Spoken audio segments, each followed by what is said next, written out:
que esta emenda, se não resolve a questão da população como um todo, parcialmente ela resolve, porque ela deixa de cobrar a CPMF no ano de 2004, até porque esse ano de 2004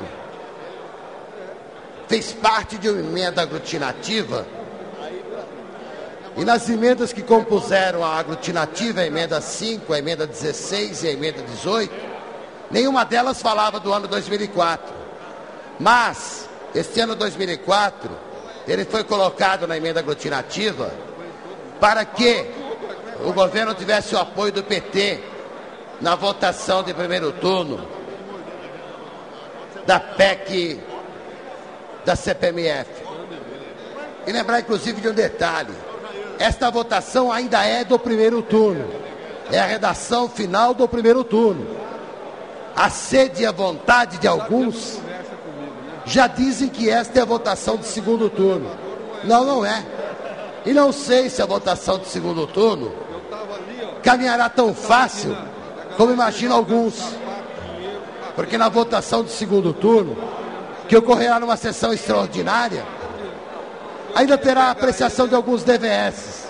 E não sei se na hora da votação do DVS, quando o governo terá que colocar a maioria de 308 votos, se eles estarão aptos a fazê-lo. E talvez a votação não ocorra no dia de hoje. Tenho certeza que essa luta titânica, essa luta tenaz para impedir a votação da CPMF, se lembrarem os senhores e senhoras deputadas, começou quando dever-se-ia votar esta redação final de maneira simbólica, há 3 semanas atrás. E eu, usando o regimento, impedi que ela fosse votada simbolicamente. E vejo como é importante utilizar o regimento. Usando o regimento que impediu a votação simbólica há 3 semanas atrás, até hoje a redação final não está votada. E ela será votada hoje através de uma decisão em questão de ordem do senhor presidente, que reformula uma questão de ordem anteriormente decidida pelo presidente de então, o deputado Michel Temer. Naquela época, a questão de ordem foi para prejudicar a oposição, que não queria aceitar as armações que foram feitas na redação final da votação da reforma administrativa. E agora, porque o interesse é outro, muda-se a questão de ordem para poder permitir que logo após o encerramento do primeiro turno, repito que ainda não está encerrado, possa-se entrar no início da votação do segundo turno. As decisões são ao sabor de a cada momento interessar ou não ao governo. Como naquele momento interessava ao governo que a redação final pudesse ter alteração de mérito, então teve aquela questão de ordem. Agora, como tem celeridade, tem pressa para aprovação, a toque de caixa, a qualquer custo, da redação final do primeiro turno, para se iniciar o segundo turno, muda-se a questão de ordem. É o novo sabor, é o sabor do momento. Mas mesmo assim, já não poderá a cobrança da CPMF estar colada com o término desta vigência que encerrar-se-á a 17 de junho, porque tem a noventena. E essa noventena já jogou o atraso da vigência da CPMF por pelo menos 3 semanas. E aí, o prejuízo financeiro será muito grande. Ora, se o governo está tendo prejuízo financeiro, pelo menos a população estará tendo lucro, porque a população deixará de contribuir com a CPMF durante uma parcela do tempo. E esta parcela de tempo já deixou todo mundo de cabeça quente. Eles estão preocupados, estão assustados, porque a CPMF estará atrasando. Mas eu repito, ainda bem que ela está atrasando. Pelo menos parcela do povo deixará de pagar esta contribuição. E esses 400 milhões por semana, pelo menos entrarão na economia.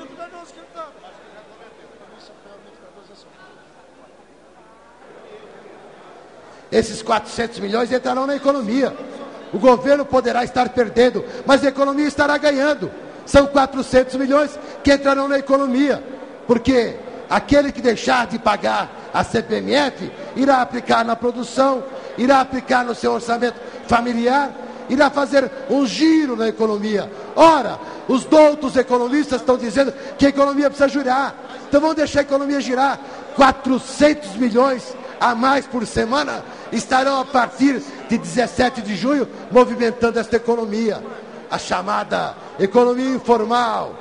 Eles não querem a economia informal, eles querem só a economia formal, aquela que eles manipulam, aquelas que eles jogam. Portanto, ao aprovar esta emenda, nós estaremos acabando com a CPMF em 2003.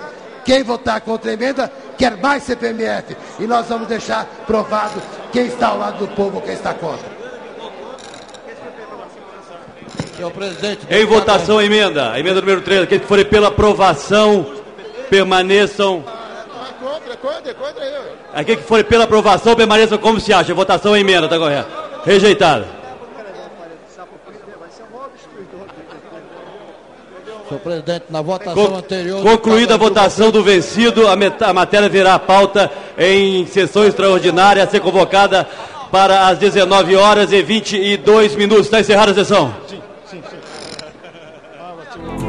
O Ministério da Saúde quer acabar com a tuberculose e com a hanseníase até o ano de 2005. Para isso, é preciso uma grande mobilização de toda a sociedade. O repórter Lourival Macedo tem os detalhes sobre a campanha que o Ministério vai lançar no próximo domingo. O Dia Mundial de Combate à Tuberculose será lembrado no próximo domingo. Para marcar a data, o Ministério da Saúde está realizando esta semana a campanha nacional de mobilização e luta contra a tuberculose. A campanha dá início a uma grande mobilização nacional que vai se estender pelos meses de abril e maio para diagnosticar a doença em seu estágio inicial. Para o ministro da Saúde, Barjas Negri, o plano é controlar a tuberculose e acabar com a hanseníase ou lepra como problema de saúde pública no país até o ano de 2005. O Sistema Único de Saúde garante medicamento gratuito nos hospitais e postos de saúde da rede básica a todos que sofrem de tuberculose.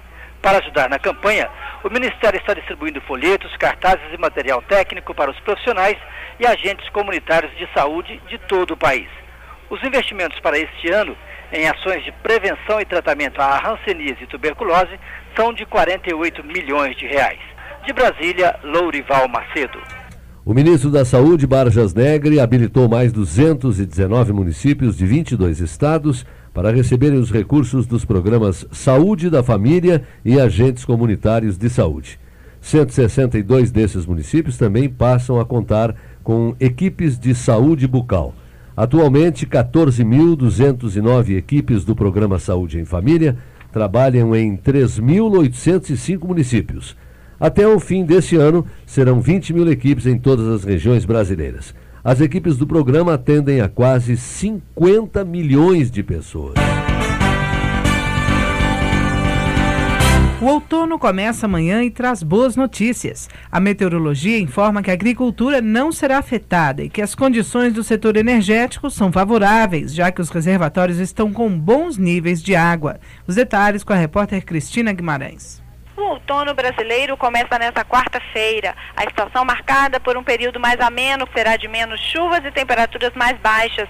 A previsão foi divulgada pelo Instituto Nacional de Meteorologia. Apesar da redução das chuvas, os meteorologistas afirmam que a agricultura não será afetada porque os rios estão em níveis satisfatórios. As condições também são favoráveis para o setor energético. Os reservatórios das principais hidrelétricas das regiões Sudeste e Centro-Oeste estão com níveis em 70%. No ano passado, o índice chegava a 34%. Portanto, os reservatórios vão enfrentar um período de seca com grande volume de água. Além da diminuição das chuvas, há a possibilidade de geadas no sul do Mato Grosso do Sul e veranicos no Nordeste. No sul, a população pode se preparar para enfrentar um outono com ventos fortes, temperaturas baixas, inclusive com a possibilidade de neve a partir de maio nas áreas mais altas da região. De Brasília, Cristina Guimarães. Agora em Brasília, 7h22. Já já nós voltamos com a previsão do tempo para amanhã em todo o país. Um instante só.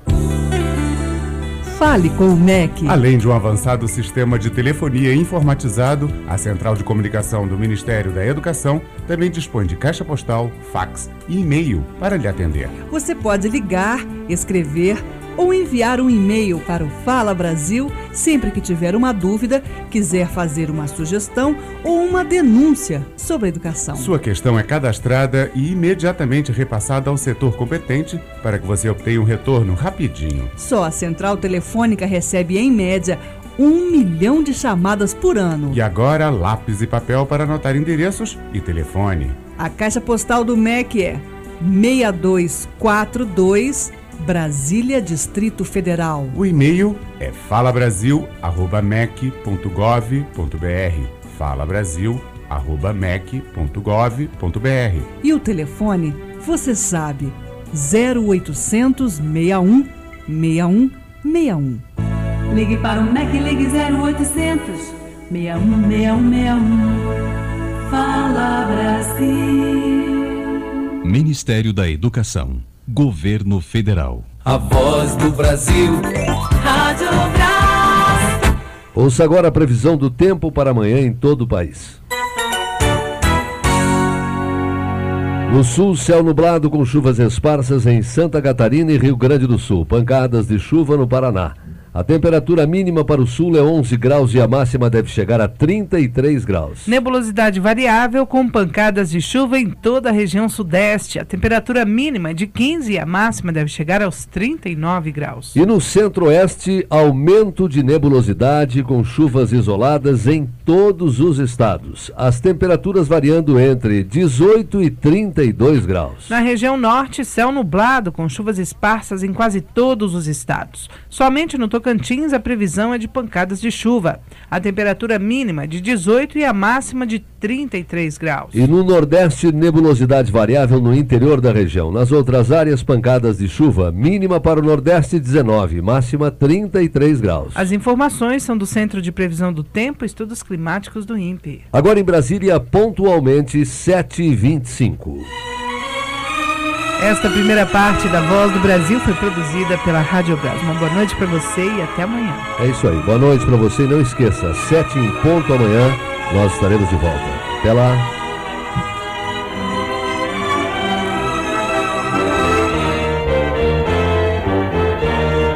Você vai ouvir agora as notícias do Poder Judiciário. A Associação dos Magistrados Brasileiros divulgou nota de repúdio ao projeto de lei conhecido como Lei da Mordaça, que tramita na Comissão de Constituição e Justiça do Senado. O projeto impede os promotores de justiça, delegados de polícia, procuradores, juízes e conselheiros dos tribunais de contas de divulgar fatos de que tenham ciência em razão do cargo e que violem o sigilo legal, a vida privada, a honra e a imagem das pessoas. Segundo a nota, a MB estranha o ressurgimento da proposta exatamente no momento em que o Judiciário e o Ministério Público atuam com firmeza na apuração de atos de improbidade administrativa lesivos ao patrimônio público. Ontem, o presidente do Supremo Tribunal Federal, ministro Marco Aurélio, ressaltou que a liberdade de expressão é assegurada constitucionalmente. É proibido proibir no campo da liberdade de expressão, afirmou o presidente do STF, ressaltando que os desvios devem ser coibidos, buscando-se a responsabilidade. A cantora mexicana Glória Trevi teve negado pelo plenário do Supremo Tribunal Federal um agravo em habeas corpus que visava o relaxamento de sua prisão para fins de extradição. Também recorreram no pedido o empresário da cantora, Sérgio Andrade, e a assistente de palco, Maria Raquenel Portillo. O relator desse pedido de Glória Trevi, ministro Maurício Correia, argumentou que a questão do relaxamento de prisão foi amplamente debatida pelo plenário do STF e que o habeas corpus não é o meio processual apropriado à discussão de temas do processo de extradição. O ministro do Supremo Tribunal Federal, Carlos Veloso, liberou para julgamento a ação direta de inconstitucionalidade ajuizada pela Confederação Nacional do Sistema Financeiro. A chamada ADIM dos bancos tem o objetivo de impedir a aplicação do Código de Defesa do Consumidor às atividades de natureza bancária, financeira, de crédito e securitária. Agora a matéria será incluída na pauta de julgamentos do STF, com publicação no Diário de Justiça, prevista para o próximo dia 26. A partir daí, serão necessárias 48 horas para que o processo possa ser julgado.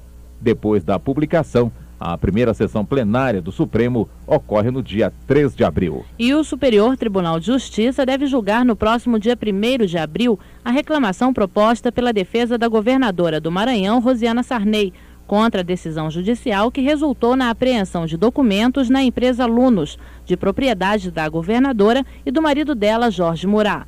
O relator da questão no STJ, ministro Rui Rosado de Aguiar, espera submeter à Corte o exame definitivo da reclamação.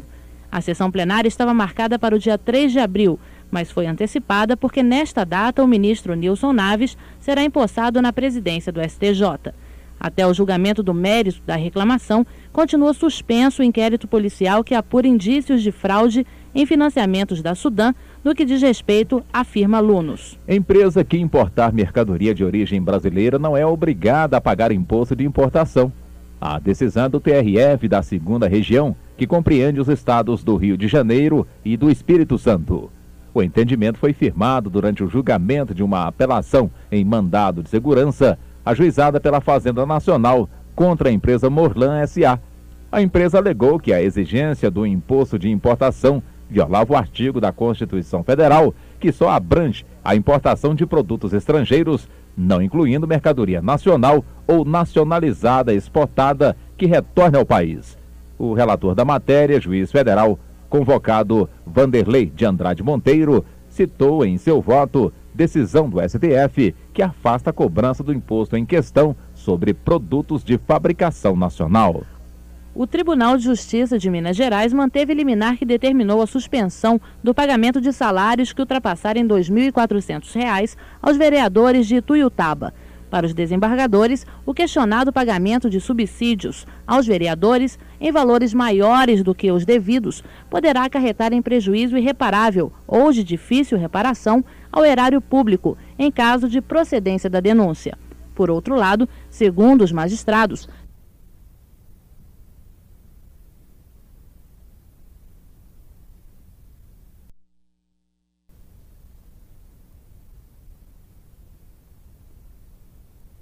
dos bancos na primeira semana de abril. STJ também julga no início do próximo mês reclamação de Rosiana Sarney. Justiça Federal. Imposto de importação não incide sobre produto nacional importado. Boa noite. Notícias do Poder Judiciário. Produção da Secretaria de Imprensa do Supremo Tribunal Federal. A seguir, o Noticiário do Poder Legislativo. Jornal do Senado.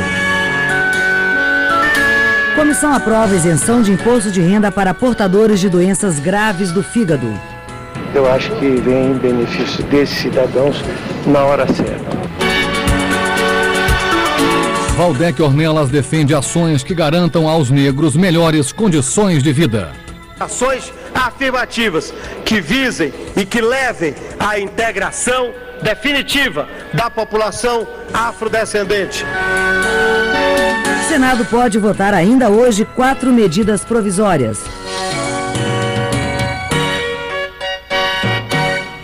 As famílias carentes poderão ter garantida uma quantidade mínima de água tratada por mês. É o que determina o projeto do senador Paulo Artung, aprovado hoje pela Comissão de Assuntos Econômicos. A proposta vai agora para votação em plenário. Mais informações com a repórter Larissa Bortoni. Segundo a proposta, caberá ao Ministério da Saúde fixar a cota mínima mensal para o consumo. O fornecimento será gratuito e as companhias não poderão interromper a oferta de água, nem mesmo se a família deixar de pagar o que exceder a cota mínima.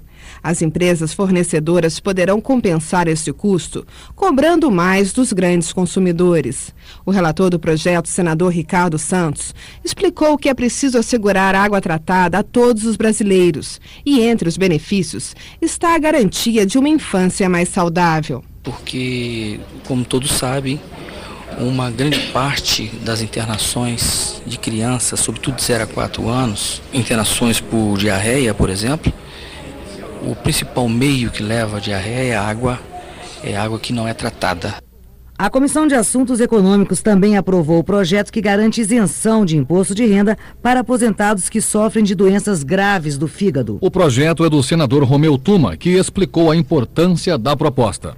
É importante porque é uma doença que requer do doente uma assistência permanente, os remédios caros, e o aposentado não tem mais condições de buscar novas rendas para poder suprir as necessidades da doença. Eu acho que vem em benefício desses cidadãos na hora certa.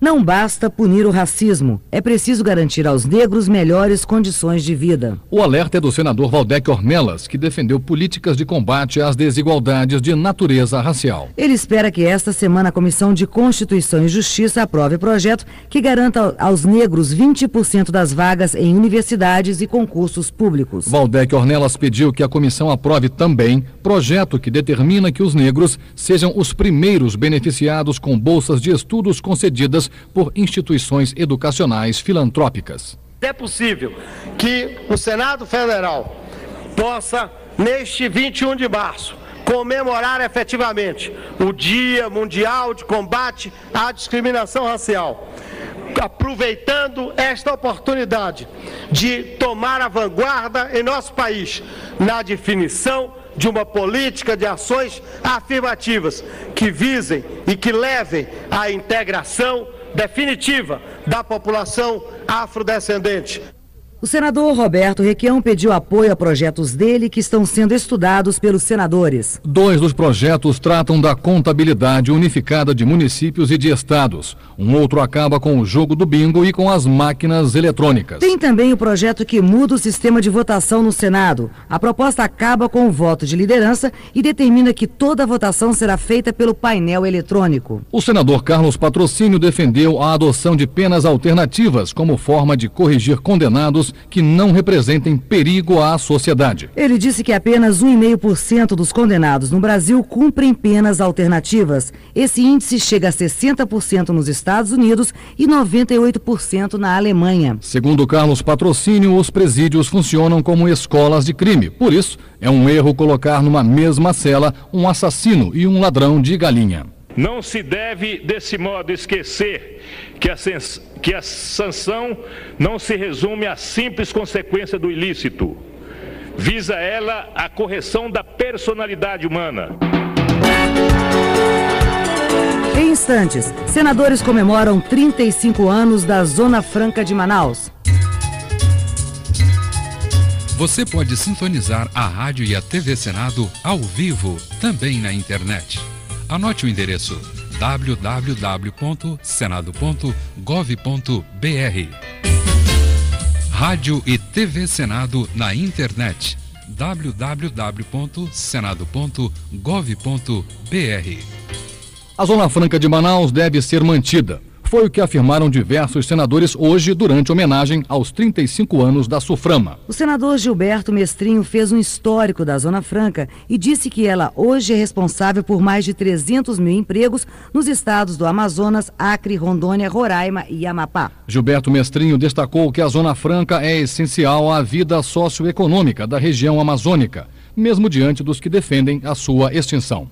A Zona Franca de Manaus é a principal responsável por 55% de todos os impostos que a União arrecada na região norte. O Amazonas sozinho contribui com 55% da receita da União arrecadada na região norte.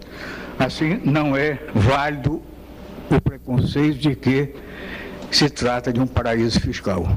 Também o senador Jefferson Pérez lamentou que a Zona Franca seja sempre associada a irregularidades e acusada de ser um paraíso fiscal. Mas que estranhíssimo paraíso fiscal, que coloca o Amazonas entre os 5 estados de maior arrecadação per capita do Brasil. Montar em Manaus, erguer em Manaus um parque industrial que fatura 10 bilhões de dólares por ano e nós, em vez de aplausos, ouvimos invectivas. E o presidente do Senado, Rames Tebet, alertou que o Brasil precisa defender a Amazônia e manter a Zona Franca de Manaus. Rames Tebet destacou a importância de projetos que levam o desenvolvimento ao interior do país, como é o caso da Zona Franca. Procurando levar o desenvolvimento para o interior do Brasil. E para o interior do Brasil inóspito, em muitos dos seus lugares, é que nós haveremos de ter uma pátria menos desigual, uma pátria mais justa e uma pátria mais humana. O Senado Federal tenta retomar ainda hoje as votações em plenário. Em sessão extraordinária marcada para esta noite, os senadores poderão votar as medidas provisórias que estão trancando a pauta de votações. Uma delas é que trata da renegociação das dívidas agrícolas. O presidente do Senado, Rames Tebet, acredita em entendimento para essas votações. A MP da Agricultura, há 8 destaques, os líderes vão discutir esses destaques, alguns deles a convergência entre a situação e a oposição, de tal forma que nós esperamos que ela seja votada, se possível, ainda hoje. Mas o Senado só retoma as votações se a Câmara dos Deputados aprovar a proposta de emenda constitucional que prorroga a CPMF até 2004. No momento, os deputados estão votando a redação final do texto da proposta aprovada em primeiro turno. Somente depois é que ocorrerá o segundo turno da votação da prorrogação da CPMF. Se aprovada, a proposta será encaminhada para 2 votações no Senado. E hoje cedo o PFL adiantou que apoia a prorrogação da CPMF, mas não aceitará apressar a votação da proposta no Senado, como informa o repórter Bruno Lourenço. O senador Edson Lobão disse que o seu partido concorda em votar a CPMF, mas não aceita a proposta do governo de reduzir no Senado os prazos normais de tramitação de uma emenda, ou seja, 5 dias de discussão em primeiro turno e 3 dias em segundo turno no plenário da Casa, fora discussão e votação na Comissão de Constituição e Justiça e os intervalos entre cada sessão. Seja examinada dentro dos prazos normais, para ser estudada, debatida e votada.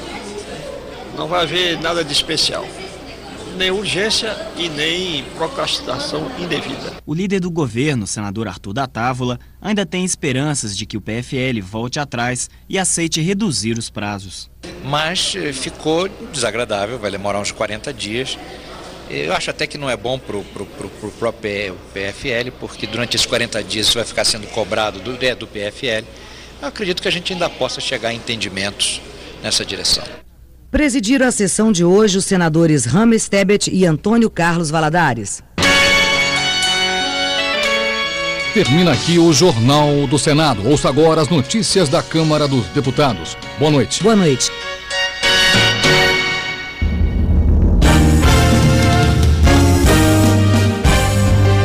Jornal Câmara dos Deputados. Lei da Mordaça é criticada. Aprovado o projeto que limita porte de armas para civis. Protesto dos produtores rurais recebe apoio no Congresso. Orlando Desconze, do PP Gaúcho, apoiou os produtores de todo o país que realizaram manifestações hoje para protestar contra o abandono da agricultura familiar e reivindicar melhorias para o setor rural. Desconze denunciou ainda a crise que os pequenos produtores de leite enfrentam e pediu a garantia de preços mínimos de venda do produto e apoio do governo para garantir a sobrevivência do setor que sofre com as pressões das multinacionais. Bessá, do PSDB do Piauí, reivindicou decisões políticas alternativas nas áreas federal, estadual e municipal voltadas para o convívio com a seca que atinge as regiões do semiárido nordestino. O Dia de São José, comemorado hoje, também foi enaltecido por Bessá, observando que a data tem significado especial para o sertanejo, pois se chover neste dia, a perspectiva é de um inverno chuvoso. Deputado adverte que a crise econômica afeta direitos trabalhistas. Lincoln Portela, do PSL Mineiro, registrou pesquisa do DIEESE que demonstra a dificuldade do trabalhador para negociar as perdas salariais referentes à inflação do ano passado. O levantamento do Departamento Intersindical, afirmou Portela, revela que a crise levou as empresas a deixarem de pagar abonos e salientou que as alterações previstas para a legislação trabalhista podem reduzir o poder de negociação dos assalariados. Eurípides Miranda, do PDT de Rondônia, Câmara afirmou que a política econômica adotada pelo governo acentua a perda salarial dos trabalhadores, penalizando principalmente os servidores públicos há 7 anos sem reajuste. A atual política econômica também aumenta o desemprego no país, frisou Eurípides Miranda. Euler Ribeiro, do PFL do Amazonas, defendeu a aprovação de emenda do deputado Jovair Arantes à medida provisória que reestrutura a carreira dos técnicos da Receita Federal. Se a tabela de remuneração prevista na medida for aprovada como está, disse Euler Ribeiro, os técnicos terão uma redução nos vencimentos de mais de R$1.000 por categoria. A Venzoara Ruda, do PT da Paraíba, condenou o desmonte do serviço público nos últimos anos, denunciando que existe sintonia de propósitos dos 3 poderes contra o servidor para evitar a implantação de planos de carreira. Deputados analisam reação do governo ao relatório da ONU sobre alimentação. Doutor Hélio, do PDT paulista, classificou de irresponsável a reação do governo ao questionar o representante da ONU, John Ziegler, por divulgar relatório apontando elevado percentual de pessoas subnutridas no país. A péssima condição de vida da população não é um fato novo, nem inverídico, como as autoridades brasileiras pretendem mostrar, afirmou o doutor Hélio, acrescentando que a Pastoral da Criança vem denunciando o problema há anos. Salomão Gurgel, do